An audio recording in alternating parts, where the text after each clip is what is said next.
मंगलवार का दिन समर्पित है हनुमान जी महाराज को, जो कि महादेव के 11वें रुद्रावतार है। गुरु जी ने अपनी पिछली कथाओं में मंगलवार के दिन किए जाने वाले सर्वश्रेष्ठ उपाय बताए हैं। उन्हें सरल भाषा में जो जानकर समझकर आप आसानी से कर लेंगे वह बताने समझाने का प्रयत्न करूंगी, तो वीडियो में ध्यान से बने रहिए।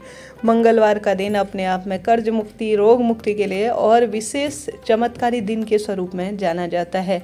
सबसे पहले आप सभी से अनुरोध है, बालाजी महाराज के जयकारे जरूर से कमेंट्स माध्यम से लगाइएगा। आरंभ करते हैं आज का वीडियो। बहुत सरल उपाय है।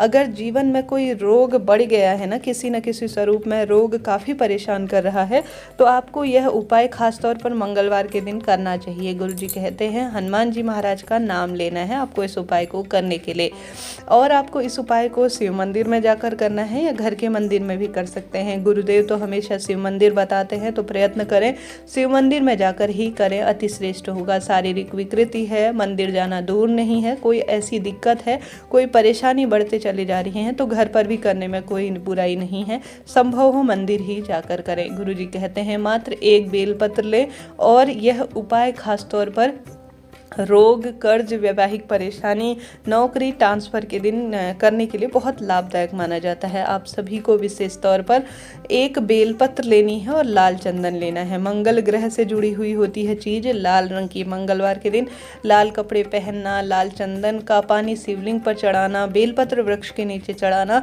कर्ज और रोग से सदा सर्वदा के लिए मुक्ति देता है और परिवार में खुशियाँ भरता है। तो आप सभी को प्रयत्न करना है सामान्य सरल तरीके से शिवलिंग पर जलाभिषेक भी कर रहे हैं ना, तो इस दिन आवश्यक रूप से बेलपत्र वृक्ष और शिवलिंग पर लाल चंदन का पानी समर्पित करें। बहुत इससे मंगल ग्रह की स्थिति जो है मजबूत होती है, क्रोध शांत होता है और मांगलिक दोष भी दूर होते हैं। तो बढ़ते हैं उपाय की तरफ। गुरु जी कहते हैं उपाय करने के लिए आप सभी अपनी पूजा की थाली में विशेष तौर पर एक बेलपत्र रख लीजिए और 2 समी के पत्ते रख लीजिए, साथ के साथ लाल चंदन ले लीजिए और एक गोलबाती का दीपक, और जल चढ़ाने के लिए जो प्रक्रिया होती है वह आप सभी शिव मंदिर लेकर चले जाएं। सबसे पहले श्री शिवाय नमस्तुभ्यं मंत्र का जाप करते हुए किसी भी पूजा आराधना में हमेशा ध्यान रहे पूर्व या उत्तर दिशा की ओर बैठे, आसन का चुनाव करें और सबसे पहले शिवलिंग पर जलाभिषेक जरूर से करें। 1 लोटा जल सब समस्याओं का हल शास्त्रों में कहा गया है। उसके बाद एक सुंदर गोलबाती का दीपक लगाएं, श्री शिवाय नमस्तुभ्यं मंत्र का जाप करें। आपने देखा होगा गुरुजी जब भी पूजा विधि करवाते हैं तो दीप सबसे पहले प्रज्वलित करते हैं। ऐसे शास्त्र विधान कहता है कि इससे जो है हमारी जो उपाय है, पूजा पाठ है, वह सफल होते हैं। ऐसी स्थिति में सबसे पहले एक दीपक प्रज्वलित करें। फिर आपको जो बेलपत्र आपने लिया है वह परिपूर्ण अवस्था में हो, इस बात का ध्यान रखें, टूटा फूटा खंडित ना हो। इस चीज का आप नोट डाउन करते हुए कार्य करिएगा, तब उपाय फलित होगा। आप सभी को पूर्ण बेलपत्र लेने हैं और बेलपत्र की जो नीचे वाली पत्ती है ना, ध्यान से सुनिए, नीचे वाली जो पत्ती है उसमें लगा देना है आपको लाल चंदन। लाल चंदन का ही प्रयोग करना है इस उपाय को करने के लिए। अब आप सभी ने लगा दिया लाल चंदन। अब लाल चंदन के ऊपर आपको रख देना है शमी के 2 पत्ते। ठीक है, शमी का पत्ता रखें और लाल चंदन लगाएं नीचे के पत्तियों में। श्री शिवाय नमस्तुभ्यं मंत्र का जाप करें, हनुमान जी महाराज का ध्यान करें, साथ के साथ गतिमान जी महाराज का भी ध्यान करें। हनुमान जी के जो 3रे नंबर के भाई हैं उनका नाम है गतिमान जी। आप सभी को यह बेलपत्र शिवलिंग पर गतिमान जी और हनुमान जी का ध्यान करते हुए श्री शिवाय नमस्तुभ्यं मंत्र का स्मरण करते हुए शिवलिंग पर पूर्ण रूप से समर्पित कर देनी है। यह सरल सा उपाय है।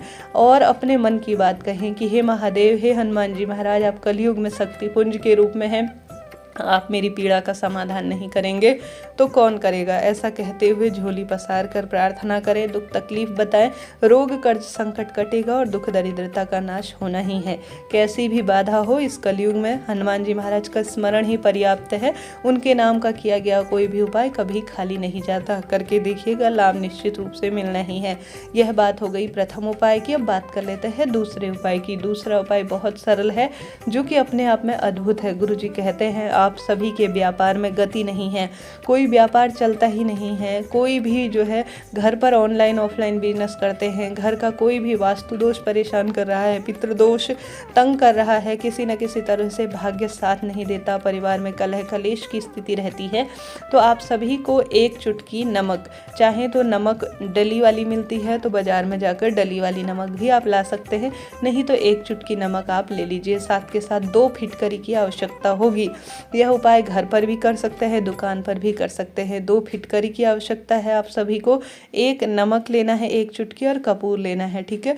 कपूर के 7 टुकड़े लीजिएगा। कितने टुकड़े लेने हैं? 7 टुकड़े आपको कपूर के लेने हैं। 1 चुटकी नमक और 2 फिटकरी किसी भी कांच की प्याली में। कांच की प्याली, आप गिलास लें, कोई जो है कांच का कोई सा भी बर्तन ले सकते हैं, कोई दिक्कत की बात नहीं है।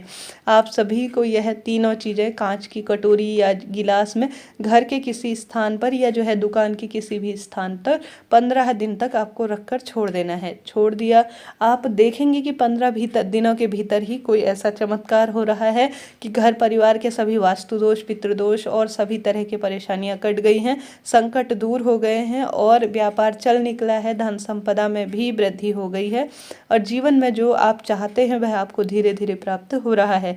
आप सभी को आवश्यक रूप से जो है यह कार्य करना है। 15 दिन बीत जाने के बाद आप सभी को कांच की कटोरी तो अपने पास ही रखनी है, उसमें जो सामग्री है वह किसी भी बहते हुए पानी में या किसी पीपल वृक्ष के नीचे छोड़ देना है। फिर देखिए कैसा व्यापार आपका चल निकलता है, करके देखिएगा। यह प्रक्रिया आप लगातार अपनाएं। यह सरल सा उपाय है जो आपको करना है। व्यापार में गति होगी, परिवार के दोष संकट कटेंगे। कई भक्तजनों को आपने यह उपाय करते हुए भी देखा होगा। इसके अनंत लाभ कहे गए हैं। 2 उपाय की हमने बात कर ली, बात कर लेते हैं तीसरे उपाय की, जो कि बट वृक्ष के नीचे आपको करना है। आप जानते होंगे बट वृक्ष जो है दिव्य वृक्ष रूप में जाना जाता है। आप सभी को मंगलवार के दिन खास तौर पर कर्ज मुक्ति के लिए, रोग मुक्ति के लिए दही के शिवलिंग का निर्माण करना होगा। दही के शिवलिंग आप कहेंगे दीदी कैसे बनेगा? तो बट वृक्ष के नीचे महादेव से प्रार्थना करें, बटकेश्वर महादेव का ध्यान करें कि हे बटकेश्वर महादेव, विशेष शिवलिंग का पूजन कर रही हूँ, रोग संकट जो दोष है उनके निवारण के लिए आप इन संकटों को काटे, ऐसी प्रार्थना करते हुए आप सभी आवश्यक रूप से एक छोटा सा माटी का ढेला ले लीजिए, उसमें जो है पूर्ण रूप से दही मिला लीजिए। अब यह दही के शिवलिंग, क्योंकि दही का ही इसमें प्रयोग हुआ है, तो दही के शिवलिंग बन गए हैं। अब आप सभी को आवश्यक रूप से दही के शिवलिंग का जो है बट वृक्ष के नीचे पूजन करना है। बटकेश्वर महादेव के नाम से 1 अक्षत का दाना चढ़ाएं, चावल चढ़ाएं, पीला चंदन, रोली, चंदन मोली, अक्षत इत्यादि सभी चीज़ें जो है जैसे महादेव को जो है चीज़ें समर्पित करते हैं, ठीक इसी विधि से साथ के साथ एक बेलपत्र भी चढ़ाएं और एक सफ़ेद फूल भी चढ़ाने का प्रयत्न करें। 1 सफ़ेद फूल, 1 बेलपत्र, 1 चावल का दाना दही के शिवलिंग पर चढ़ाएं। बटकेश्वर महादेव का ध्यान करें, अपनी मनोकामना कहें, गोलबाती का दीपक लगाएं घी का।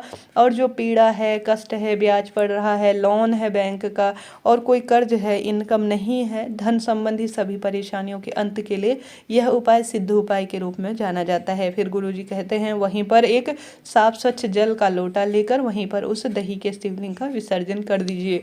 फिर देखिए कैसा जीवन में बदलाव आता है। साथ के साथ गुरुजी यह भी कहते हैं बट वृक्ष के नीचे 1 लौंग का जोड़ा आप भोग स्वरूप बटकेश्वर महादेव के नाम से या साधारण सरल तरीके से जल के लोटे में लौंग डालकर बट वृक्ष के नीचे समर्पित कर देते हैं तो भी आपका भाग्य प्रबल होता है, रोग कष्ट संकट दूर होते हैं और सदा सर्वदा के लिए खुशियों के भंडार भर जाते हैं। यह कार्य भी आप सभी कर सकते हैं। शक्तिपुंज के रूप में हनुमान जी महाराज हैं, उनके नाम का दीपक लगाएं। आवश्यक रूप से जो है हनुमान चालीसा का पाठ करें, घर के मंदिर में दीपदान करें, अनंत गुना फलों की प्राप्ति होगी। वीडियो उचित उपयोगी रहते हैं तो लाइक करें, शेयर करें, सब्सक्राइब